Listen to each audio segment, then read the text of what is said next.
As I ponder the provocative topic of this symposium, is Israel set up for destruction, my thoughts keep returning to the appearance of an Israeli citizen recently in a small dining room on Capitol Hill in Washington, D.C. Get the picture. His name is Israel Shahak. He is the speaker of the occasion. He is a professor of chemistry at Hebrew University. He is a Jew. In his audience are people who work for U.S. congressmen, a few former members of the Congress, former career diplomats of the United States, and others interested in the peace movement for the Middle East, perhaps 75 people in all. The speaker is ordinary in appearance, about my height. He has gray, wispy hair. He wears thick glasses. He speaks softly.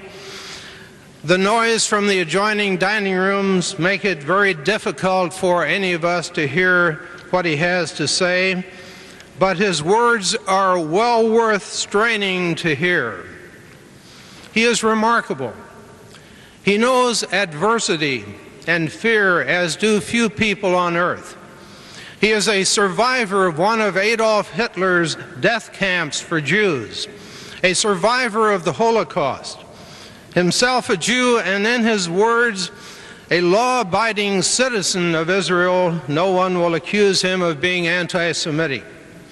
And as a survivor of the Holocaust, no one will accuse him of being indifferent to the suffering of Jews under Nazi Germany. He makes his living teaching chemistry, but his calling is decency in human relations. He warns against the destructive course of Israeli policy. He cries out with concern for the plight of the Palestinians, and he expresses anguish for the future of the land that he loves and wants to keep loving, the state of Israel. In another time, he would be a prophet, and the Christian Bible that Ahmadiyya knows so well might well contain a new book, a book of Shahak. He's a modern-day prophet, calling upon his own people in Israel to repent their sins against their neighbors, trying to awaken at the same time the people of the United States to the grim and awful truth about what is really happening inside the state of Israel. He expresses his warning and his anguish in Washington, D.C., which is just exactly the right place, because the U.S. government is the lifeline for the state of Israel.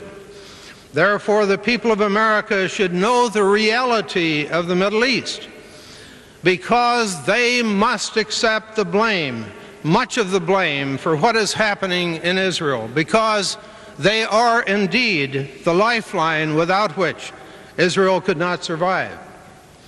Prophet Shahak's usual weapon is the written word. Every month, he seeks out in the Hebrew language press of Israel facts about happenings within that state. He translates these into English and sends copies of the translation to a number of periodicals in the United States. This report is critically important because it reviews Israel's Hebrew press, not Israel's English press. It is the Hebrew press that describes reality in Israel. For one thing, the Hebrew press reports accurately what Prime Minister Shamir has to say. It tells the truth about Shamir's thoughts. Israel Shahak says, and I quote him, "Shamir lies only in English." End of quote. That is to say, if you really want to know what is on Shamir's mind, listen to what he has to say in Hebrew.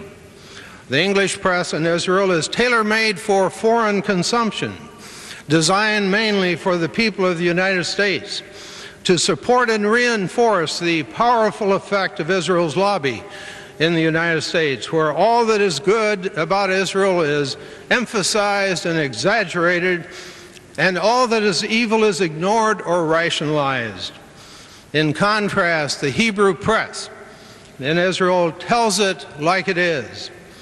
Each month, Israel Shahak seeks out and translates into English those portions of the Hebrew press that reflect true conditions about that country, true trends within Israel, and facts about what is really happening within the occupied territory in the West Bank and Gaza. Israel Shahak, like myself, speaks mainly without gestures, but his words come like thunder, and his words help to answer the question of this symposium.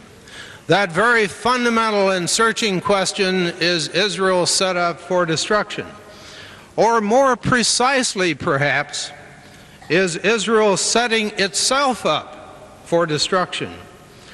Listen to the words, the evidence from this Israeli citizen, Israel Shahak. Not evidence from myself, who some say has a certain bias, but from this illustrious citizen of Israel who has no anti-Israeli bias whatever.